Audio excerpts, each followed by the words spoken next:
What is up, Comic Fam? Welcome to the Legion of Comics. It's Sunday. That means this is at week's end, the spoiler field look back at this week in comics and so much more. But before I get into any of that, check this out.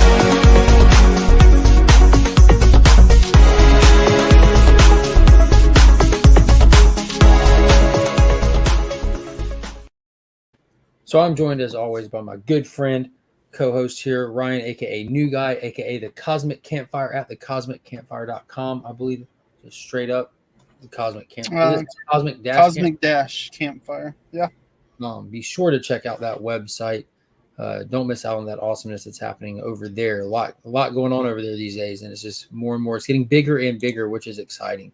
And for those that don't know, recently, I do want to put this at the front of the show because most people catch the front before anything, obviously. But recently, and you can find this information on the Cosmic Dash Campfire, Ryan has set up a little shop too where you can start seeing where he's adding books up there, putting them back out into the wild to help fund future projects that he has going on. All of the information and details are actually listed on the website and everything, which he does a great job making it entertaining, even getting just information, which I thought was so on brand. It was ridiculous. It was his first customer. I made a purchase. It arrived. And it was super cool to actually be able to be the first to pull the trigger on that. So if you're out there and you haven't, appreciate it. Ryan's doing, check it out. He's doing a little bit of everything right now. And if you're a fan of writing, that's really right where you should be. Thank you. Kind words to start the show. Thank you. There's a couple people in here before we got started. I apologize for starting late, but I'm not sorry. Warlord, what is going on, my man? How are you doing this afternoon, evening? Wheelchair Superhero 87, Kyle, what is up? Much love, my friend. Big Nosh is in the building. What it do, bro? Paul Rogers, how are you doing today, Paul? Quick hello, boys, as always, from Mad Spoidy. Pocan Joe, my man. I was able to meet him and hang out with him this weekend at Heroes Con in Charlotte. That was a good time. It did not disappoint. Tell you what, his wife was cooler than he was. That's not a knock on Joe. That's a compliment to his wife. She was awesome. And Flash 6792, Robert is up in the building throwing those channel emojis. I would love seeing that. I appreciate it. If you got them, use them. If you got them, use them. And how do you get those? By joining the channel. How to do that? Yeah. Thomas Caps, what is going on this evening? How are you? Again, sorry for the late start, but no, other way around. I apologize for the late start. I'm not sorry. But it's been a decent week. And to be honest with you, this has been such a crazy week between work, between moving, between the con and everything. Was this the week that Obi Wan wrapped up? Was that this week?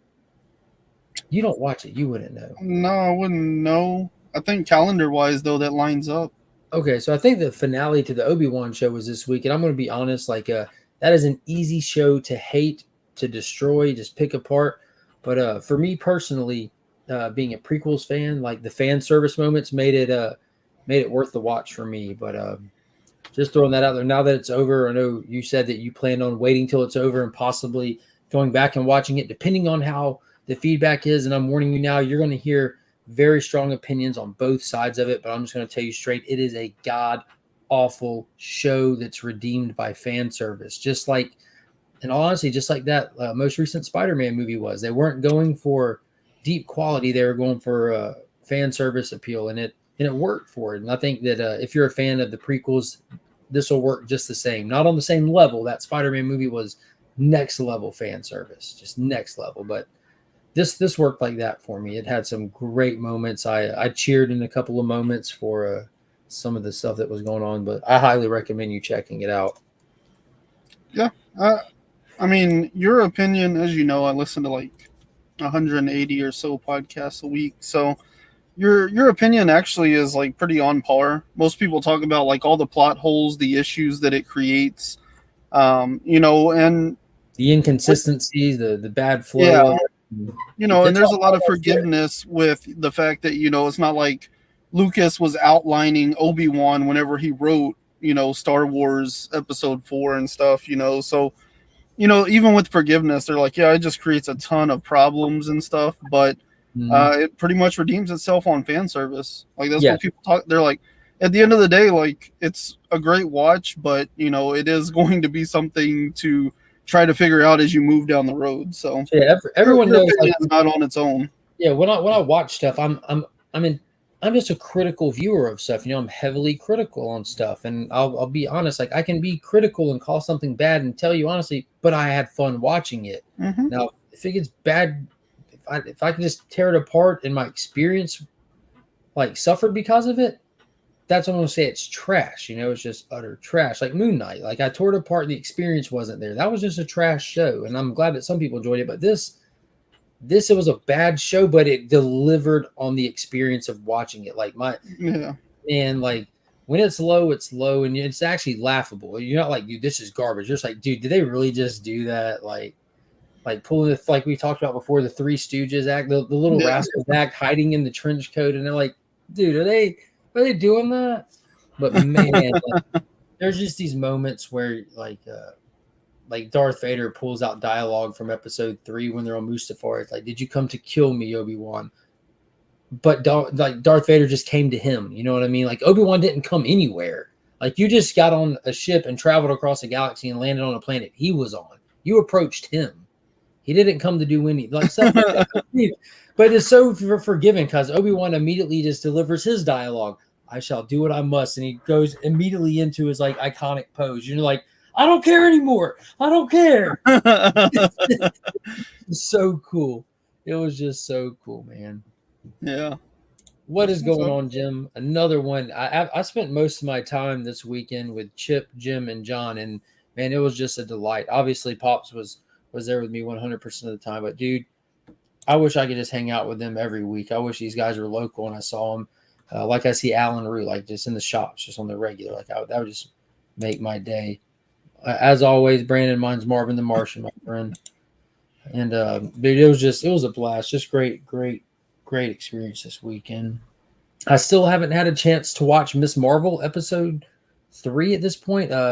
I'm not excited about the show. Like my opinion hasn't changed. Like I'll give it its credit. It's very well produced, but it's and man, at the risk of firing Brother John back up when he hears this, it's just Nickelodeon's Green Lantern. Like it's just goofy.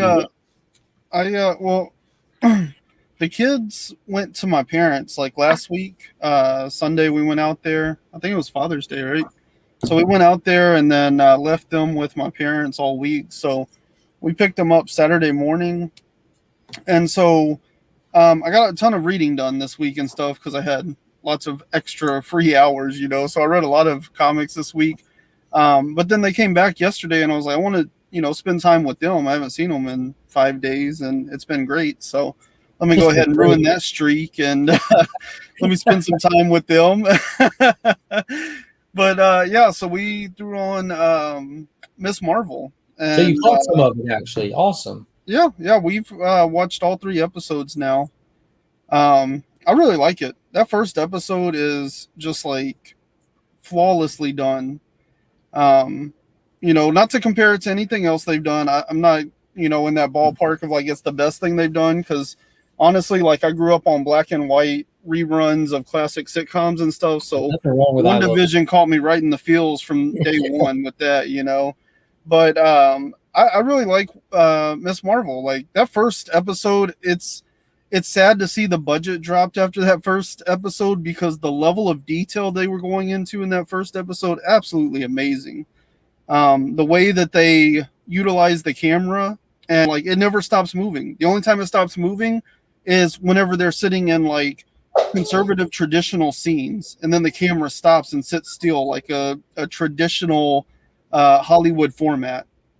But all the rest of the time, the camera never stops moving. It's pretty amazing. I don't think I noticed that. I'm gonna have to watch for that. Was that consistent through the second and third episode, or like I can not as picture much. First one, like when she's like talking to her parents, wanting to go to the Avengers Con and everything, how it's just fixed. But yeah. Whenever they're dealing with like the more conservative, like traditional value side of things, they also do like more traditional like still shots. But anytime that they're on like the younger characters and everything, the camera's always in motion. You're always getting like focus shifting in and out. They keep it real interesting, real engaging.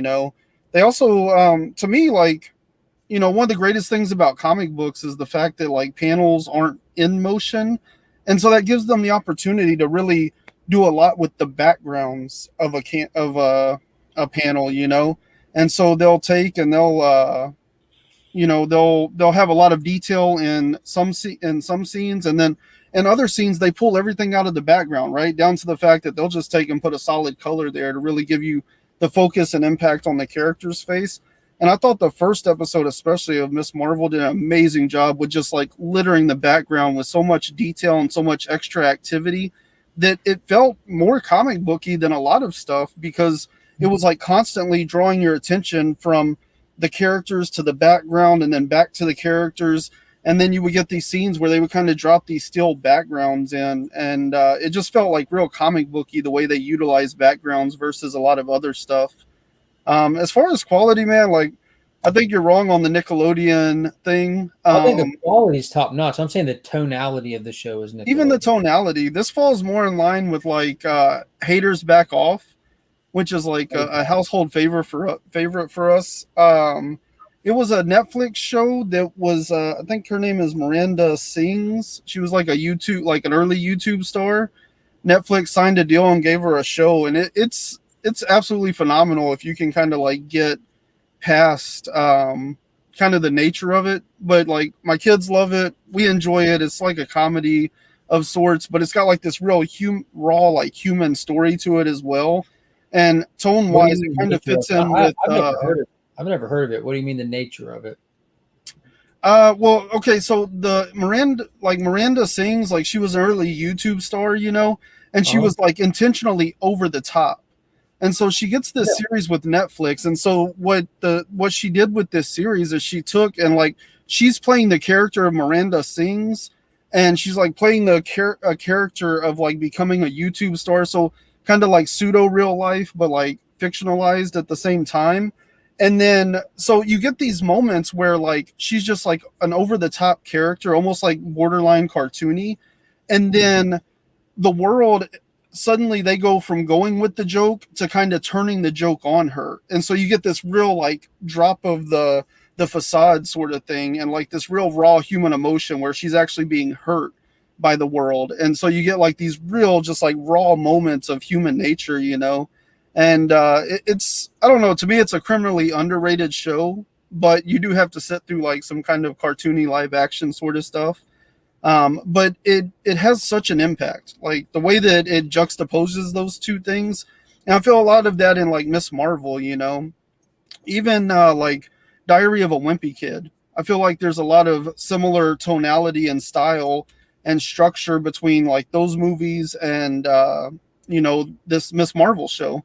I don't like the kids. They really got into. At this point, you literally said you're describing in longer words what I said when I said it's like a Nickelodeon show. Like I'm not saying this is Hey Arnold, but Diary of a Wimpy Kid. And I actually just looked up this Haters Back Off thing. Like I mean, I'm not saying this is like a cheeseball fest for 4-year-olds, but it looks like one of those live action. It feels like a live action Disney Channel show or Nickelodeon show for like older kids. I'm not saying it's like for like Finn. Yeah, like I mean, but they watch a lot of the Nickelodeon stuff as well, and like that kind of misses. I don't think that's against them. I'm not saying that as a knock against them. It's just the point of description more than anything, and you're just going into more nuanced version of the same thing.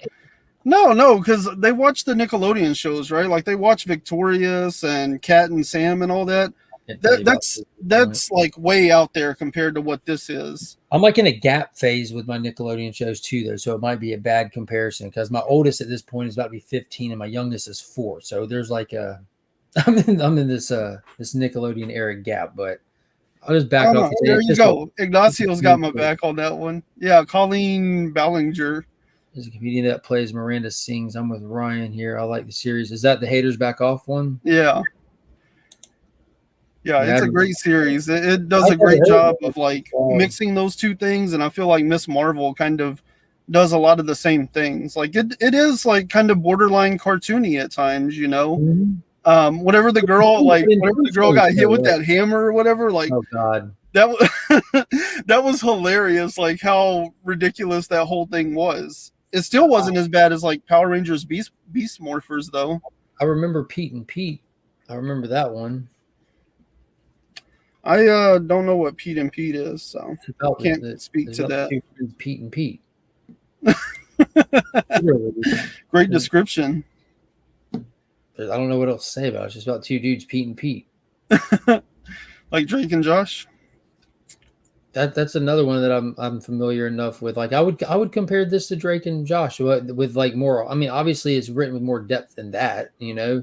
See, Like that's what I think of whenever you say like a Nickelodeon show is something like Drake and Josh. Well, I also said like Green Lantern mixed with it, not just because of her power set. I mean, it does have a serious plot line to go with it. It does like bounce back and forth. And again, I'm not saying that as a knock against the show because I give the show high praise for its production value and all that. It's just going to have to be an acquired taste because of the Pete and Pete haters back off, the Nickelodeon element that's in it as well. And unfortunately, since we've last spoken, though I haven't watched a new one, there's been a lot of viewer numbers that have come out, and it's actually reflective of that. Though critics have given it high praise because they're looking at it from a critical view of that you can see the quality of the show on the screen. You pause it, you can see it there. There's just some movies like, despite what you think of that Lone Ranger movie with Johnny Depp in it, Gore Verbinski did such a beautiful job making a movie. You can pause that film or just watch the trailer, and you can see the production money on screen. You know, there's just sometimes stuff's done like that. And this is one of those times you can see it up there. Like it's all in front of you. But this is going to miss the mark with a lot of people because it's very niche driven taste at this point. And it's so far out of the normal realm of what they do. And the viewership on it has just kind of declined really hard as well. I think the Obi Wan releasing on the same day could have had something to do with that too, because I have all intentions of watching it, but it gets pushed back with my schedule because I was just excited to watch Obi Wan first. But I'm kind of curious to see if the numbers kind of tick up moving forward since there's nothing competing with it on its own streaming platform. Yeah, that. And I don't know how long Miss Marvel is, but with Obi-Wan only being 6 episodes, like, I think it's 6 or 8 as well. It's I think it's shorter. All the stuff. So like, why wouldn't you plan that to like not overlap any and keep your viewership as strong as possible? What's up, Biggie? I'm not sure.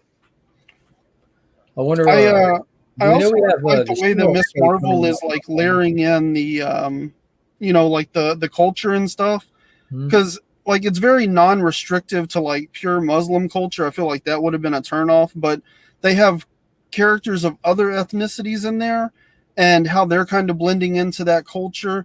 And then you also have like a lot of these like Middle Eastern like hip hop themed tracks and stuff, and I feel like that does a really good job of like mixing in like new and old and bringing people into that world a little better.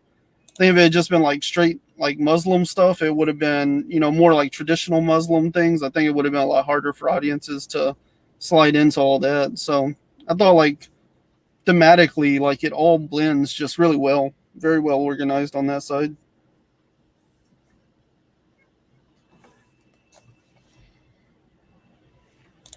Dope. I'm sorry, I had to pull up a little email from YouTube. Got us in this email. Eli said Loki has been the best so far for him. I enjoyed that one just fine. I think looking back at everything, I think WandaVision has been my favorite, despite like the kind of throw off ending. It was a little hokey compared to the rest of it, and I don't mean that like campy. I mean like it got real serious, and that fight was just like, this doesn't really fit with the tone. That one kind of reminds me of the same place that Shang-Chi went for me. I was like, man, this is really cool. And then it was like, by the end, they're like flying through the air, fighting dragons. And I was like, this escalated really quick, I felt kind of the same way about WandaVision. Like the swing from beginning to end of that show was just like so vast. I was like, I don't know, might be a little much here. I wish it could have stayed a little more grounded, a little more closer to what the show started out as.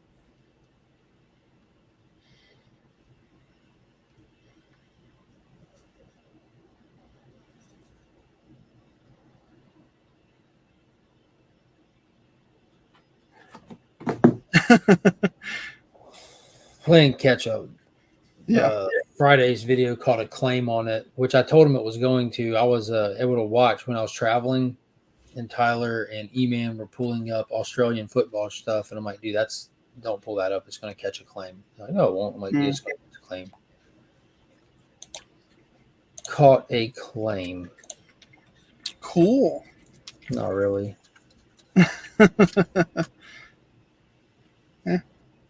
Could be worse. Could have caught 3 of them. Look. What is a helix? Yeah, that's true. I should be able to just delete it out. Select action, trim out segment.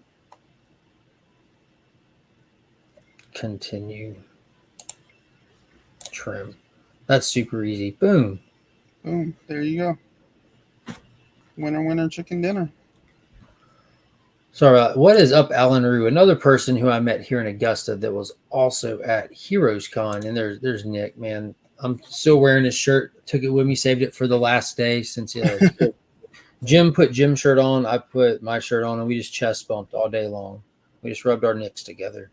Nice. This is about as good as it could get. Heroes Con was awesome, by the way, Kyle. And I was telling Ryan, I ended up getting a really impressive stack of books. And Nick, I have your book sitting right here too, man. And I'll tell you what, I think I had the most fun just haggling books. I even was doing it for other people, like just haggling prices down. Just my job was to make the dealers feel guilty for even putting these price tags on their books, and it worked. It worked like a charm. Saved Chip some money, saved my dad some money. I didn't pay sticker price for not a damn thing, not a single thing. Happy to walk away from stuff if they weren't willing to haggle. But most people were willing to haggle, and the prices were really good. You can see where the market's starting to come down.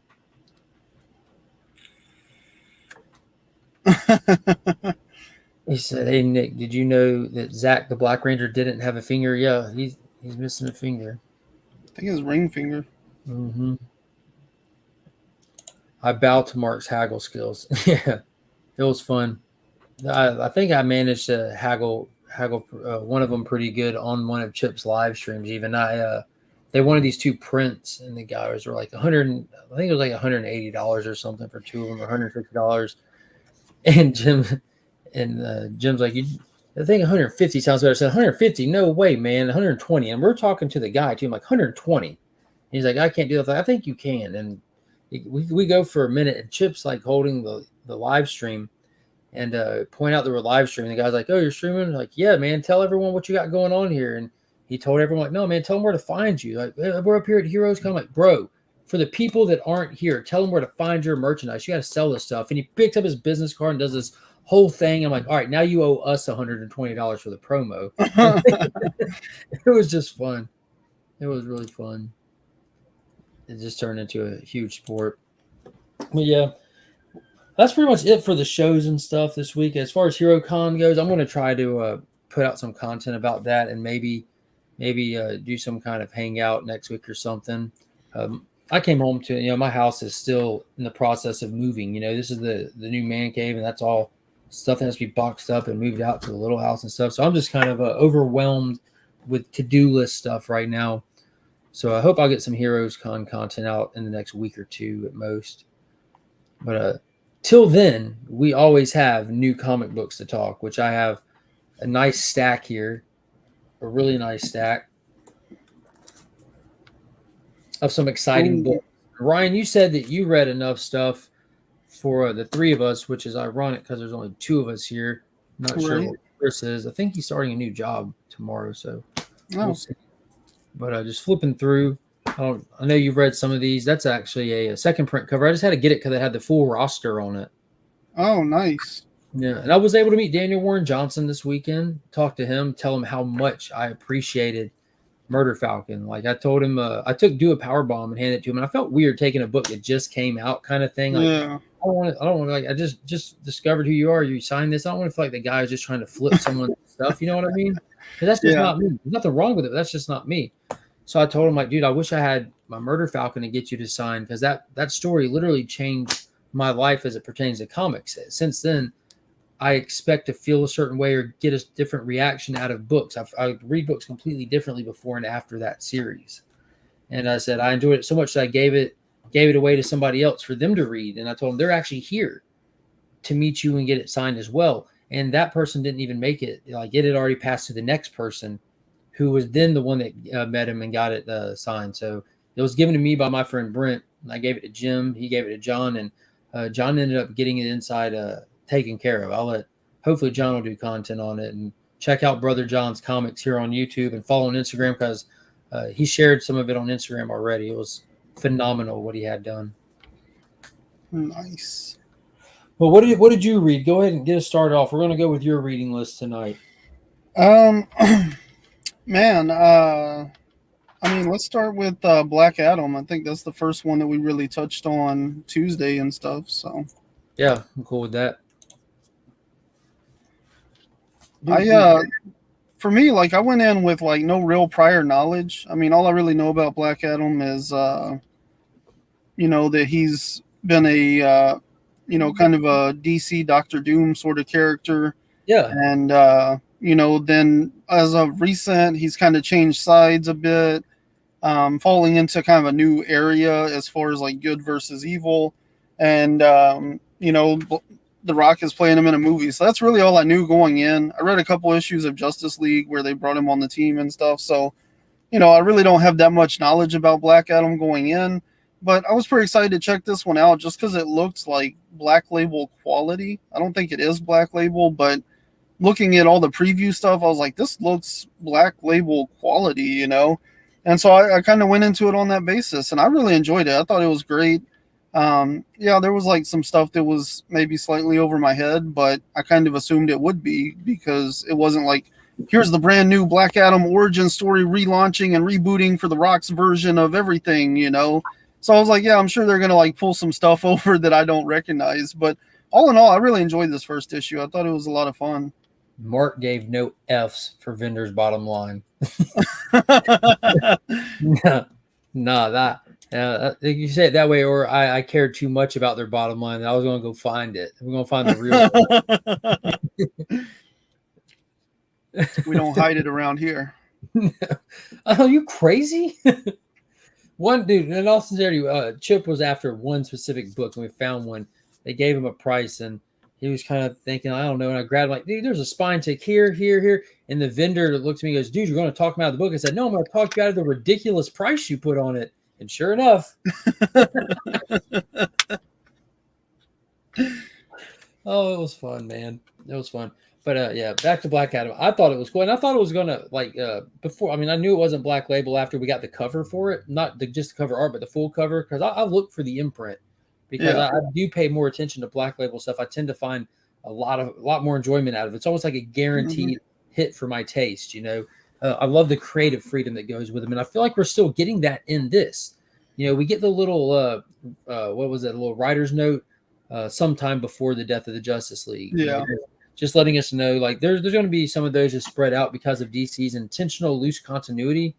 So just like, why is he alive kind of thing. But it's definitely post Infinite Frontier. Like, that was established with the opening with the fight against Darkseid, which I was like, dude, this is dope. And that 2-page spread punch where he just blew his chest out. He came in with the actual Shazam punch where he brought the lightning. Yeah. I'm like, bro. There's a couple of things that they're doing differently in this versus what you would see in the normal main continuity, like the way he's represented as a human. He doesn't ever depower in the main continuity. That's kind of his shtick, like there's some stories out there before this super modern era we're in where if he says the magic words and turns back into a human, he's now thousands of years old and he'll instantly die. That's why he doesn't ever let go of the power. He never says the name, but he's able to. And when he does, he's like this young, confident ruler of his country that doesn't have time for all this bureaucratic BS. He might be a dictator, but he's not harming his people, and he couldn't care less about your people, even if he tried. Now, I thought that he carried that well. And like you said, when you said Dr. Doom, that just clicked. Like, that was just the perfect comparison, how they're portraying him actually having to deal with world leaders and stuff. But give me something else you liked about it, because the wife's calling. So for me, I like the pacing. I thought this was like pretty rapid fire. Like, even whenever it slows down, the dialogue is pretty fast paced. I saw a review that was a little critical of one of the characters we meet that was a doctor that, they were like, oh yeah, just a jive talking black man, but I felt like it really played into I don't know. It really gave that character a ton of personality, the way he talked and interacted with people. Talking about the guy who was pretending to be a doctor. Yeah. Did we figure out why he was doing that? What he was even doing in the hospital? Because I don't remember. The guy that Black Adam went to find, right? No, the guy was who arrested. Was hurt in the hospital. Oh no. Yeah, I don't know why the other guy was the kid that he's about to pass his powers off to. Why was he in the hospital? Wasn't he a doctor? No, because remember the authorities were coming for him for not. But wasn't it in relation to the murder? Okay, I got you. Yeah, the way I understood it, he was a doctor. He's a very young doctor. He's a very smart doctor, but he was a doctor, and that's who Black Adam went to find. Like, he comes in. Black Adam went to find the guy on the bed at first, I think. No, yeah, that's how they set you up, right? Whenever he comes in the room, that's what you think is he's there because of the guy in the bed. But then as he starts talking, you realize, oh no, he's there for the doctor. Like, he's got questions for the doctor. And so like I thought that was well played. And then they basically attached his evidence. I think it was evidence on his shirt or something from the murder scene. So that's why the authorities were looking for the doctor. And then Black Adam basically kidnaps him and takes him back to Kahndaq. Is that where he's from? Kahndaq, however you want to say it. Kahndaq, yeah, something like that. And so basically he takes him back there, and then we have the other guy that's like in the know that like shows up there, and it's like, oh wow, that was quick. All right.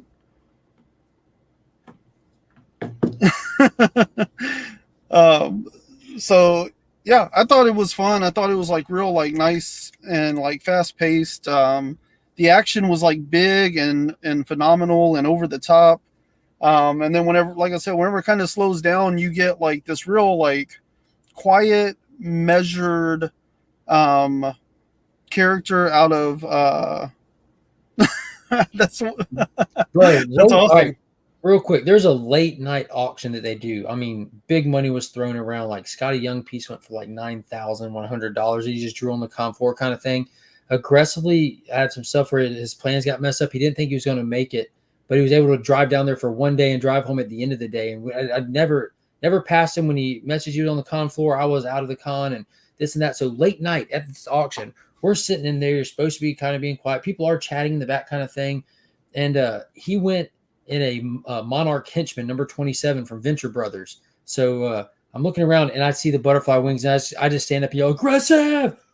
And he turns around and I stand up and we lock eyes. And that was like the coolest moment. Just whenever I was able to give him a hug, he hooked me up with his self-published indie comic about vacuum cleaners. Suck it up, old man. It was one of the highlights of the con was that moment where he finally linked up before he had to leave. Like caught him like within half an hour of having to leave. It was amazing, dude. It was awesome. It was fantastic. I'm sorry, I keep messing up your flow. No, you're good. I mean, yeah, for me, like I thought the pacing was great. I thought it moved real briskly, and there was a great balance of like the highs and the lows, and it gave you plenty of like content and story. You got like this quiet, measured character. You got this loudmouth that's kind of, at least the world he's going into, like he's inexperienced, he's naive, And so I think that's going to be like a great juxtaposition as far as like passing the torch or whatever. And then you have like all this government conspiracy that's going on around it all that just like kind of makes it really interesting and leaves you in this like zone of like trying to figure out what's going on, Yeah, the pacing wise, I mentioned it to you. I didn't think it was necessary for the writer just to try to flex the fact that he read an Egyptian dictionary before he wrote this, because there's a lot of unnecessary dialogue that was put in there just so that he can include just a little historical Egyptian figures' names in the dialogue. Like we get it, man, we get it. And you said it was fine for you, but I'm over here trying to phonetically sound out words that you don't use phonics on. And I'm like, come on, me. Well, and for me, a lot of those names and stuff, I was like, oh, okay, it sounds like they're like giving you kind of the lineage of Black Adam or something. I don't know who those people are. Don't really care. Like, let's keep moving. Yeah, that's kind of how I took it. I was like, I like the concept of maybe the story somebody too. somewhere knows all of these names and knows what they mean. That's not for me. Let's move through it. And I Even like like all the acronyms at the beginning of like the government agencies and the doctrines and agreements and all I that. read it one I was time like, and tried to keep it in my head and just kept moving. yeah, the same thing. I was like, okay, I understand this represents a bunch of like government based things. So we're dealing with, a powerful entity from the government in Black Adam. And then we have the American government. So we're dealing with bureaucracy and stuff. I don't know what all these things mean. Don't really care. Keep moving, So like, that's how it kind of worked for me. I was like, I understand what this represents. I don't really need to know what each little bit of it means. Yeah. I like well, also because like I'm kind of like a connect the dot continuity hound with DC because it's really fun, and having it set with this whole Great Darkness thing going on, and knowing that Dark Side in this like Omega level form has been like introduced and like kind of slowly been being put into more and more stuff since the beginning of Infinite Frontier, and seeing him in the beginning of this, and I only could assume like it was somehow attached to that Great Darkness event happening, but I don't know if it's going to be because we know Black Adam's part in all of that so far, and him fighting this dark side in the beginning, delivering this death punch to what looked like to be a shell of something that it wasn't really dark side, and it infected his hand and slowly rotting him. He's decaying. He's slowly decaying, and that's why he feels this need to pass the power of the champion of the wizard on to the next person. And it's looking like it's going to be this kid who's been this weird little young doctor. So I think that's going to be interesting. It's going to be cool to see somebody get the power anew. I mean, we've seen all these other people surrounding Captain Marvel, the whole Shazam family, all these other people get the power and how they deal with it. But I think it'd be cool to see how someone else gets the I don't want to call it the corrupt power because it's not. It's the man who's corrupt, but somebody else who has the responsibilities and kind of the view on life that Black Adam does, what it looks like if he passes it on. So I think that's going to be fun to dive into. Well, and kind of a big characterization moment for me. Like I work in like a physical therapy clinic, so I work with two doctors all day, right? And you always hear about like the do no harm sort of mantra and all that kind of stuff, but like to be there with them and see how they function day to day. Like there are people, I work, with two ethnic minority doctors, and I live in an area that's very heavily populated by people that aren't really that interested in that sort of thing. So there is like, and we do like a Western Eastern kind of approach to medicine and care and everything. And so I have been in situations where there's a certain sense of like animosity or even like concern for like how people's like personal beliefs are getting in the way of their treatment and their care. And to have these doctors, like, it's always like, I don't care if they don't like me. I don't care if they don't, like what I have to say to them. Like, they need to know that like this is the best line of treatment for them, and the first thing is care for the person and the individual. And I see that like on a daily basis. And so whenever like Black Adam comes in and he's like basically like borderline assaulting this doctor, and the doctor's just like, dude, like I need to look at that arm. Like that arm ain't right. You need me. Like I need to look at that and fix that. Like everything, more than anything, it was paramount to this doctor that he be able to like treat and help this individual and take care of their health, regardless of what Black Adam's saying, what he's doing, what's going on in the room. He's like, I need to do patient that on the table and everything. Yeah. Wasn't it like when he grabbed the patient on the table or somewhere around there? He's like choking him. Kill this person. He's like, and that's when he sees the arm. Like, dude, what's up with your arm? Not even worried about the other guy. Yeah. Yeah. So like for me, that was like a pretty strong like characterization moment, just to see like an actual like fictional doctor like kind of portray that side of things, like of most importance right now is like your health. Like let's take care of that, So I thought I did a really good job on that front as well, of like building like a solid, well-rounded character out of that little moment, Yeah. Well, I'm definitely looking forward to seeing where it goes. And this is going to be a long one. This is going to be a 12-issue maxi series. And I have seen like a little trend lately over the past few months with these maxi series. And hearing people doing reviews and stuff or talking about them. It seems like more often than not, people are like about 8 or 9. Like, I'm ready for it just to wrap up and see how it goes. Like, I think that 8 issues, like how Supergirl was, I think that's might be the magic number for some of these. Yeah. It definitely depends on the creator working on them, but being on one story for a year, because I mean it's one story, it's one big story arc. Being on a story arc for a year seems to be a long time. I mean that it feels like you're on a monthly at that point. I mean if it goes for a year, but I'd rather get pushed out quicker or try to keep them a little bit tighter personally. Yeah. Yeah, I think they're kind of in a weird place. I don't know how much they listen to it, but I hear reviewers all the time. Like the first issue of a like mini series or a limited series will come out, and they're like, yeah, this was really good, but I don't know. I mean, I'd be more into it if it was an ongoing." It's like, say, bro, like there's still another 5 issues or 9 issues or 11 issues left, and you're already complaining that it's not ongoing. You don't even know how much story there is to be told. And I feel like that's if DC is listening to that chatter at all, I think that's where we're getting these weird, like, well, we don't want to just do like 6 issues because people don't want to pick it up because they think it's just in and out.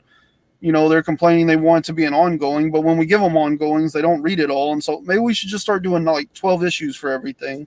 And I think it's a bad move. Like, just tell the story that needs to be told. Yeah. What else did you pick up this week? Or what else did you read? Well, real quick, let me hit a couple of quick ones. So I haven't had a chance to read Silver Surfer Rebirth yet, or Punisher, Warzone Blitz, or We Only Find Them When They're Dead. But there were 2 Peter David books that dropped this week. Maestro number 4 came out, which is the second to last issue of the final prequel. They've done 3 of these little mini-series prequels to Future Imperfect. And Submariner was on the warpath in this issue, trying to get revenge for him killing his wife and kid in the previous issue. He brought a giant sea creature from early Fantastic Four issues, I want to say. And he's just destroying Dystopia, Maestro City that he rules, killing everything in its path kind of thing. And it was just a big fight against him. And it got to the point where Submariner was kind of being so crazy that it makes Maestro look like the good guy for a minute, and Abomination actually, who's been on Submariner's side through this series, kind of goes against him and kind of helps stop this thing and everything. And it ends with Abomination sitting side by side with Maestro. And Maestro's saying, if you would only just tell me how to get to him, that would actually be helpful. And he just gives Submariner up. And it looks like the final issue, they're about to go storm Atlantis together. So this whole run of prequels to Future Imperfect has been amazing. It has been so fun. Peter David's still really capturing that era from the 90s and everything. That it was just, he's doing it in a way that it feels nostalgic and it feels fun, but it definitely has that modern ting to it. You don't feel like you just straight up picked up a back issue, but you still get those vibes. And that's the exact same comparison with the new Fantastic Four number 1 that just dropped. 3 issues of Fantastic Four where this team had to come together and stand in for the regular Fantastic Four, and they're going back and just expanding on it. Like right after those events of those 3 issues, they're just going to pick it up and run with it. So we have like a demon in the sewers of LA, kind of taking advantage of the homeless people and kind of rising up the homeless people and kind of inciting violence. Turns out there's a lot of demons there, and the team kind of gets drawn in and brought in by this priest that's in LA that was trying to help the homeless people. It turns out that there's something up with him. Whenever he wishes for something, it seems to be coming true, and he's not even aware of this power that he has. But it ends with Ghost Rider standing across from that demon about to face off, which is super awesome, because the fact that Ghost Rider's in it is half of what had me so excited for it. Having the Hulk in there as Joe Fixit from the 90s running the casino in Vegas and everything is just awesome. Plus getting Danny Ketch Ghost Rider in there is just, it's like childhood stuff, you know what I mean? This is dope. So if you enjoy those runs, like I definitely say check it out. If it's just like people you enjoy like on a visual level, it might not be your speed, because again, it is written intentionally in that throwback style. Cool.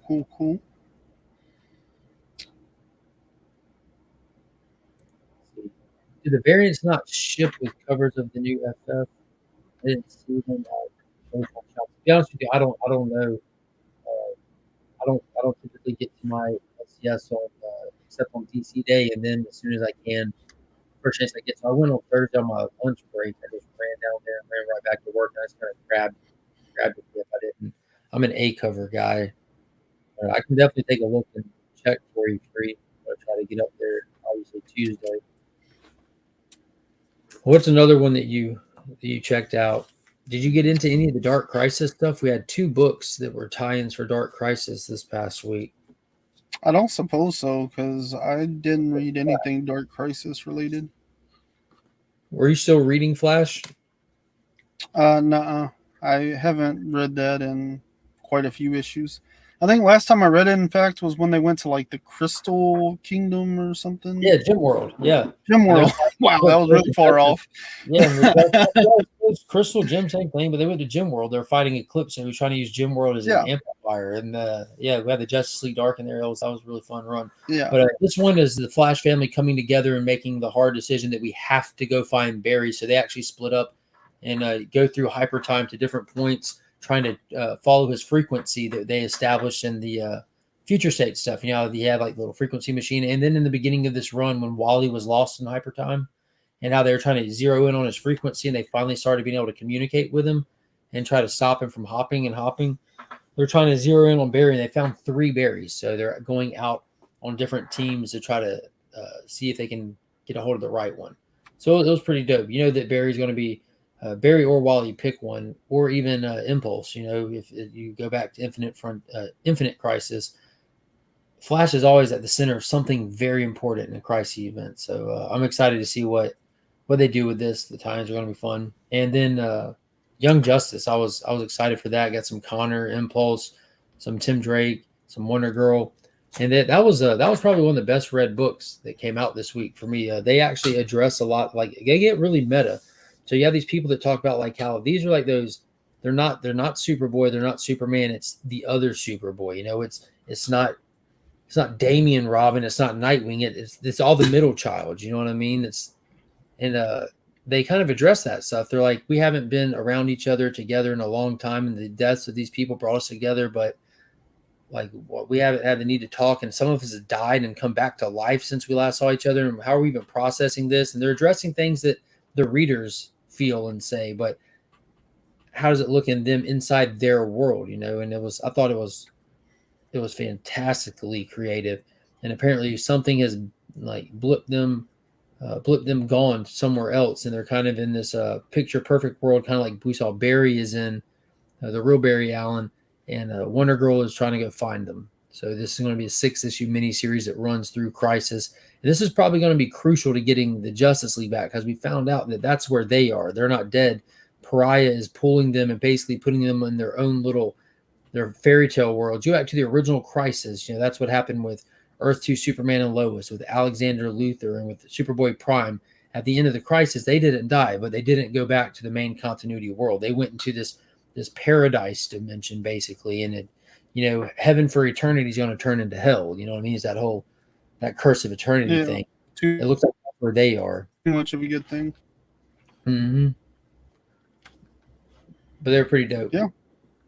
That's cool. I mean, it sounds kind of on par with what we've been getting out of Dark Crisis so far. Like the what was it, Road to Dark Crisis, when they have like Jonathan go talk to Dick, and he's like, we should start a new Justice League, and he's like, no, like they're not gone, and like everybody always comes back, but that also doesn't mean that we shouldn't like miss them. You know, like everything so far has been very meta in that sense. Even like Jonathan putting together a team and everybody being like, nah, dude, like you're not really Superman, you know, like that's totally like speaking to the audience and their take on like, why is Jonathan like Superman, you know? So like all these hot takes before this even came out, and Williamson's like, you think I don't know this?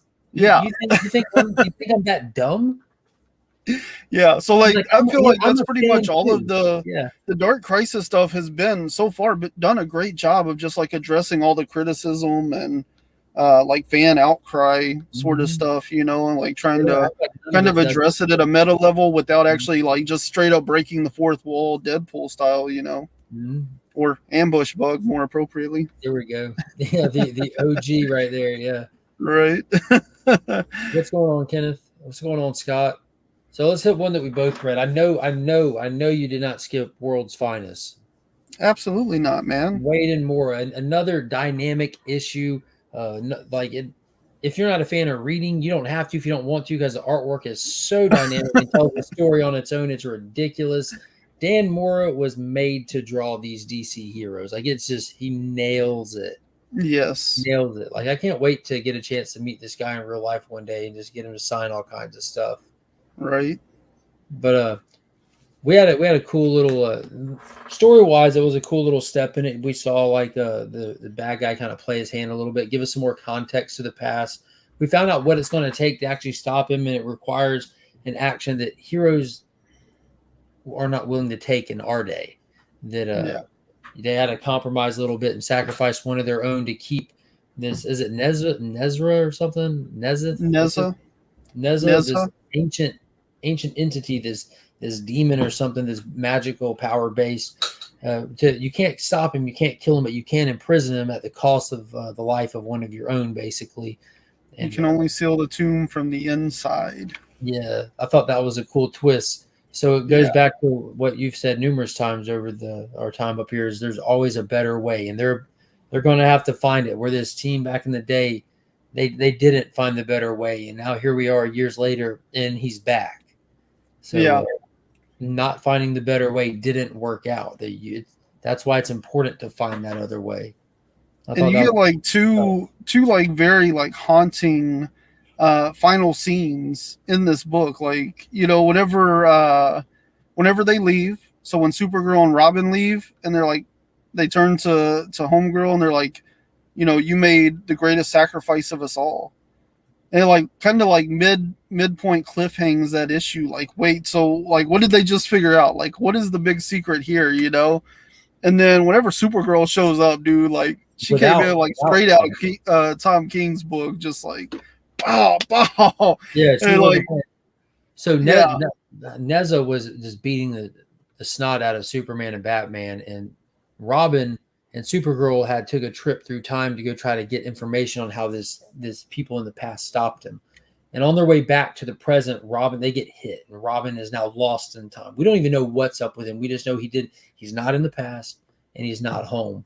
He's presumed dead by Supergirl, and she shows up like a freaking comet, and she just hits and doesn't stop. And at this point, like, this was the fusion character where we saw Superman and Batman realize that Hal Jordan has more willpower than anybody on this planet combined. But Hal Jordan is not piloting Hal Jordan. He is possessed right now.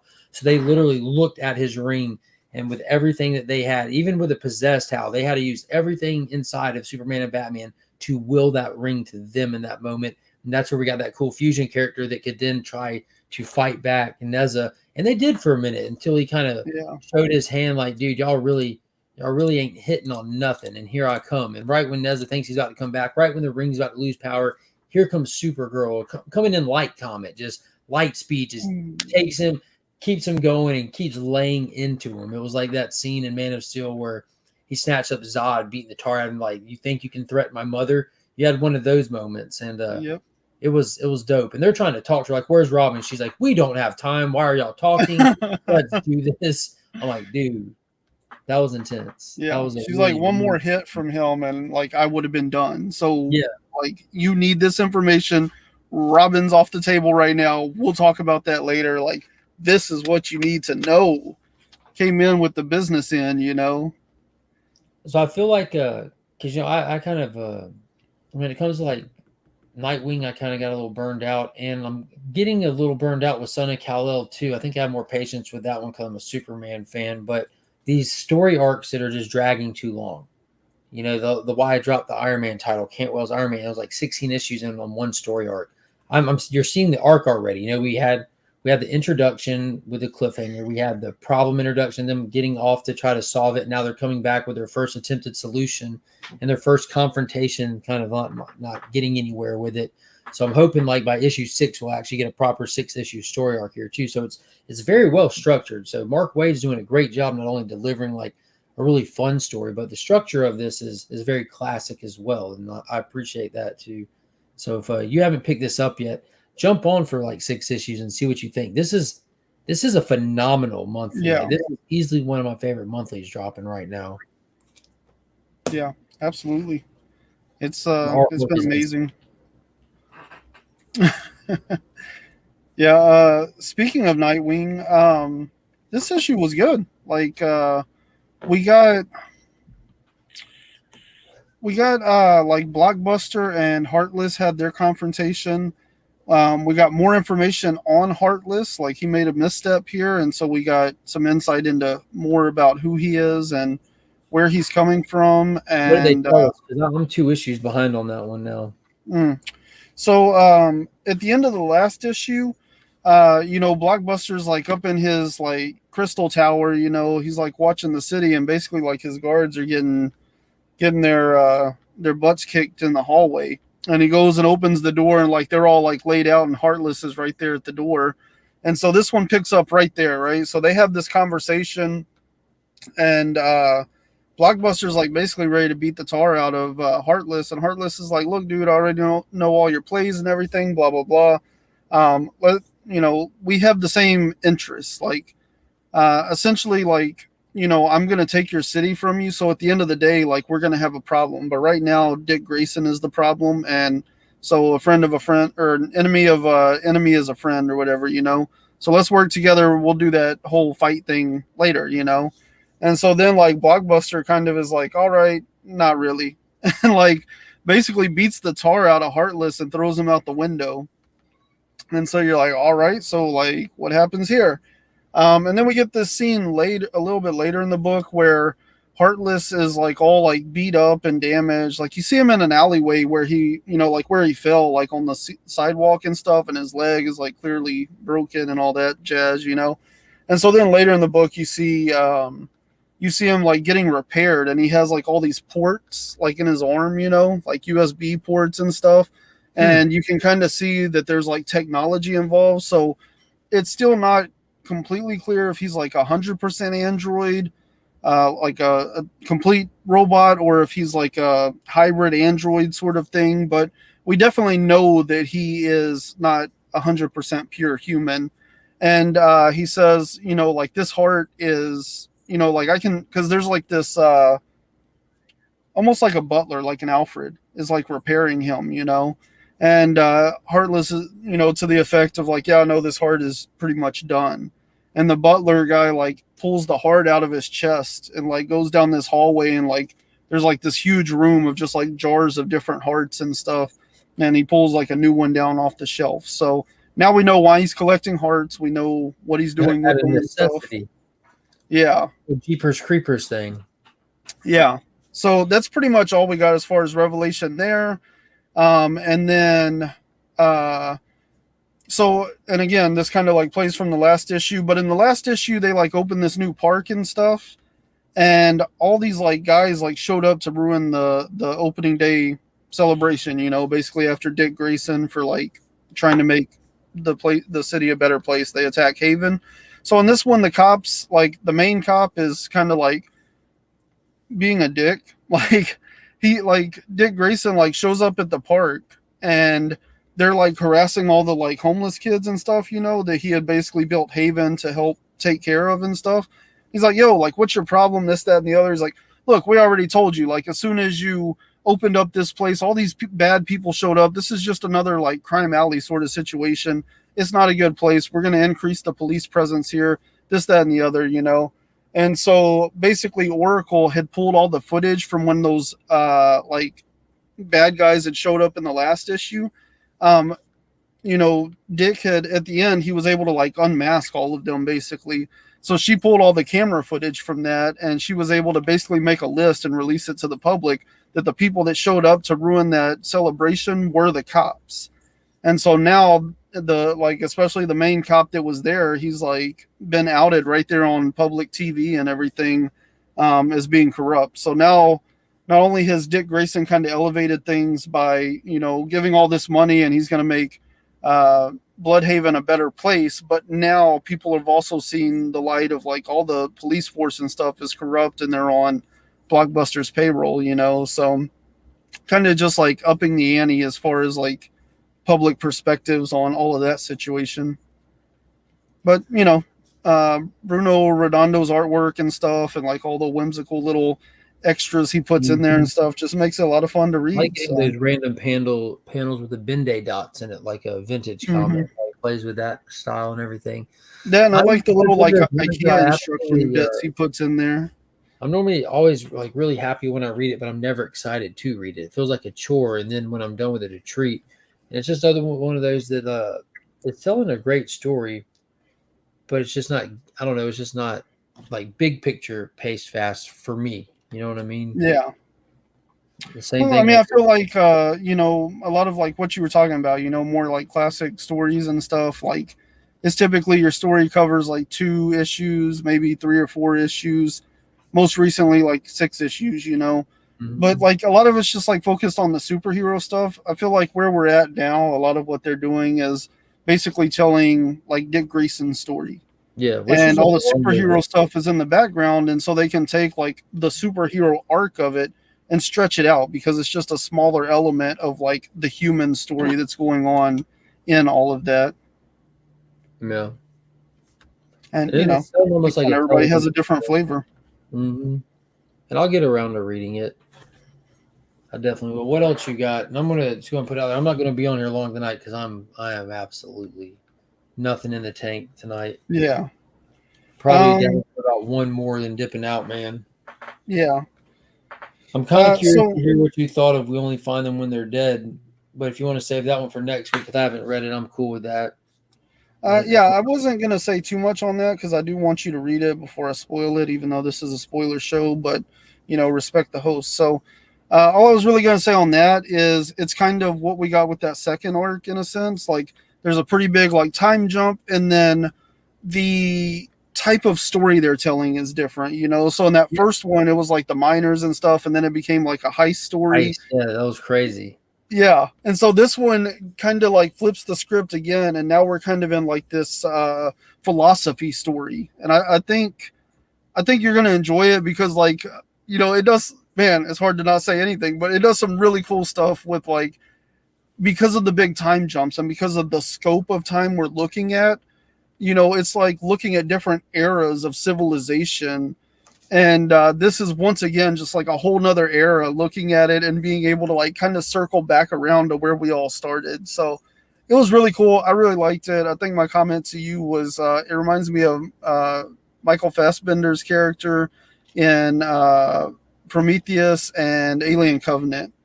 So like all the like weirdo stuff with him and everything, like I think we're about to get into some of those waters, and I'm kind of excited about that. I love those movies. I think they're great. I know a lot of people fell off of Alien once you get there, but that's the kind of stuff I love. So the finale to the second arc, we had like a Malik clone at the end of it. That's how they kind of cliffhang us. So I'm assuming that's our Fassbender character in this one then. Yeah. Okay, because they have that young clone looking character that they kind of sourced from what remained of Malik, and he had a scar so that we knew it was Malik. So we're having all these. We went from having actual Captain Malik to God Malik, who's now just Corpse Malik, to now Clone Malik, and that's just. And the reason that he exists, that's where like it's really cool, you know. Like, oh, it's all just like coming full circle, you know. I feel bad for anybody that dropped this, you know, whenever they felt like it wasn't what they wanted, like 2 issues in, or even after the first arc. Like, so man, like it's coming full circle. So this is dope. So it's issue 11. So I'm assuming this is only going to 15. This is the final arc. This is intended to be the final arc of this the series itself. So it sounds like it's going to be a 15 issue series. So if this is something that you thought you might be interested in, we have an actual definite number to it. So I'm going to be excited to have completed this whole thing. It's been fun. I love sci-fi stuff, and this has been extra sci-fi. And it seems like he spent a lot of time crafting this from the first issue. Even you just knew like he has so much fine details with everything that exists in this, and it gets pretty complex too. The world building is almost non-existent. Like so for good sci-fi, like in my opinion, like hardcore sci-fi, you don't get much world building. You just get put into a world, and you feel like an outsider in it, and you have to experience it and be in it to get familiar with it. They don't spoon feed it to you. They don't waste time trying to. They just run it like you're a part of it from day one. Like you live here, and that's how this has felt. Like you just start reading it, and you're like you have to get familiar with it. That's one thing I Yeah, enjoy. they familiarize you with repetition, right? And same thing here. Like this first issue, we get the 8 bells, all's well line. We Oh, hell get yeah. Hell yeah, yeah. we get like all of the little lines. We get all the like familiar characters and stuff. It basically it opens with that character you were talking about, and but again, it's like way in the future, so he's like an old man now, and we're like getting all of these snippets of like history we know, but the characters don't know, but they also know things that we don't know. And like, dude, it's so well done. Like you were saying, like this is definitely something he sat down and crafted before he even started writing page one, and it just like dropped you into this crazy world, and like now we are on arc 3, and just like the repetition of it all, you're like, I understand. I know exactly what they're saying right now. I understand why they did this and like where this is going. It's phenomenal. Yeah, I'm excited for it. So what's the last one you want to go deep on?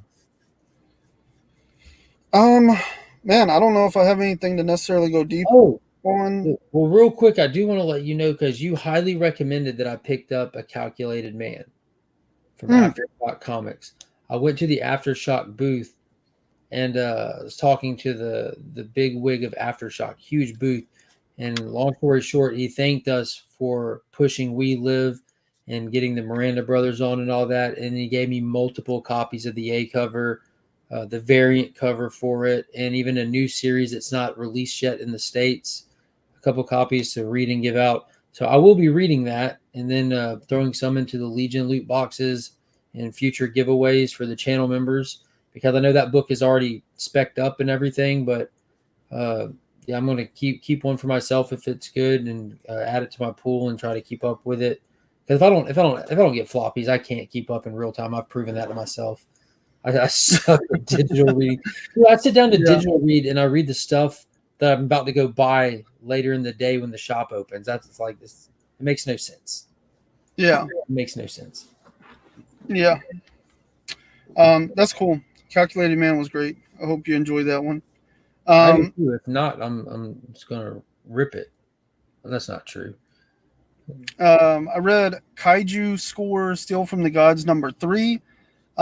This series has not been nearly as spectacular as the first one was, but this issue really stepped it up. This was definitely the best issue, and I kind of wish the whole series had just started there. I wish they had figured out a better way to format it, so we could have just started here. We kind of got into like, not even like why, but we got into the heist finally. 2 issues of setup to get to the actual heist. I wish we had just started in the heist, and then they had kind of backfilled why they're doing this, because this issue was a lot of fun. So it really stepped up the series. And then New Burn #8, I'm going to go ahead and call it my read of the week, not simply because, but this and World's Finest were like both top-notch books, but New Burn #8 wraps up the first arc, and kind of like, I think they're on hiatus for like 2 months or something after this. So we're getting a bit of a break, but like, what a cliffhanger, man. Like everything that they built up to with those first 7 issues, this one like just burns it all to the ground. And it was absolutely fire. So I'm really excited for New Burn to come back. I'm excited to kind of like look back through a couple of these issues and find some of the smaller details I might have missed along the way. And then I read Duo #2. This was the Milestone Beyond or whatever, this like universe where they're adding characters to Milestone and stuff. This was the second issue of that. I thought this was a lot better, mostly because like it wasn't advertised as like brand new, exciting, all different, and then it was just like the most cliche thing you ever read. Like this one actually got a little more into the characters and stuff, and felt a little bit different from all of the tropiness of that first issue. So it was a little bit better, still not like blown away by it, but we got some cooler things out of this one. And then of course I had to read Milestones in History #1. This one, I mean, overall kind of a little bit of a disappointing read in that it didn't give us a ton of new information on the characters within the universe. But we got like some really cool like historical stories, like actual history lessons and stuff. And so it was really cool. There was a lot of fun stories and a lot of cool stories in there. There was also some that didn't really hit that hard. They told a Prince story in there that was like, oh yeah, the Rolling Stones invited him on a tour, and so he went on a tour, and then they threw bottles at him, so he flew away from the tour. But then Mick Jagger or whatever was like, well, we had bottles thrown at us, so we stuck it out. So he gets on the plane and flies back. And it's like, you're not even telling a story. You're just like telling like big broad swaths of something that happened to Prince one time. Like, who gives a crap, So those things kind of miss. But the stories are told by Icon, Rocket, and Static. And so you kind of get like these little in between each story sort of things with them. And at the beginning, they're like, hey, where's Hardware? Like, he was supposed to be here to do this with us too. And Icon and Rocket are like, who's Hardware? Like, we don't even know who this is. And Static's like, yeah, he said he was going to be here. I don't know where he's at. And then at the end of the book, there's like an epilogue, and you find out, they don't explicitly say it, but I kind of took it as like, this is what Hardware was doing instead of actually showing up for a commitment, which totally makes sense for that character. So he's like going to Washington, D.C. and infiltrating like some government facilities and stuff, right? And you're like, man, what is all this? Like, what is he doing? And he breaks in and he's like talking about how Icon's been here for hundreds of years, and like the government has had his spaceship since after the like Reconstruction, since after the Civil War and stuff, this, that, and the other. And he breaks in and basically finds Icon's spaceship, and he finds like this book, and he picks it up, and it's like, it gives you like the logo of Icon versus Hardware, and it just says like coming soon. And I'm like, oh, fire. Like, this is about to go down. Like, you got Iron Man versus Superman right now. Like, this is about to be dope, because like Icon, he's been around for hundreds of years, but what we know of his history, like, there's huge gaps. We don't know what he's been up to. There's this sense of that character where it's like very easy that he could be like selling out minorities to the government and things like that. Maybe he had a part in the crack epidemic. I would not be surprised. We do know he's played a lot of that stuff to his benefit, and that's where he's gained his wealth. And if Hardware finds that kind of information, like, oh, it's about to go down. Like, Hardware is not going to play with that. So I'm excited to see how they throw down in this and what the bigger ramifications are for each of these characters. Because, Rocket, like, she's, super progressive and not into like the whole crack epidemic and all that. And some of the things he's done, she's not really into. And so to break that relationship would not be that hard for Hardware to do. So I'm pretty excited to see how all that plays out. I think it's going to be an absolute blast. So they didn't give a specific date, but it just says coming soon. I kind of expect to see it in like August or September. But I'm hyped. Yeah, right at the end of the summer, man. It's going to be a brawl. Pressed to get caught up on all that. Like, I'm so far behind on the milestone stuff, because that was one that they pretty much put on the DCU app as it comes out. And yeah, I have that app, and again, digital reading, I suck at. See, I think in my mind I'll do it while I'm on break at work, and then I stopped getting breaks at work about a year ago, and just like. See, and I've been tapping into that app this week because I've been reading a lot of like the original milestone stuff. You're sharing it, yeah, and like phenomenal.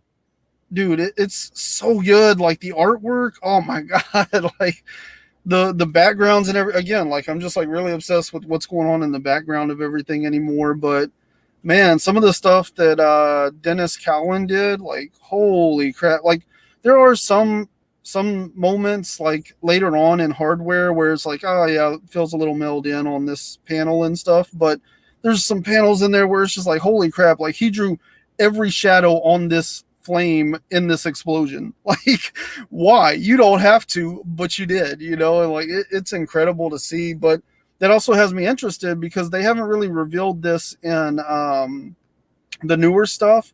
But going back and reading, like it's a lot of similarity, like they really didn't like change too much other than like Static, but Hardware, they basically retold that one. Icon and Rocket is a pretty close retelling, and Static was pretty heavily changed. Blood Syndicate is incredibly different from the original. But, in Hardware, they get into the fact that, like, he actually wears this, like, liquid. It's like a black liquid.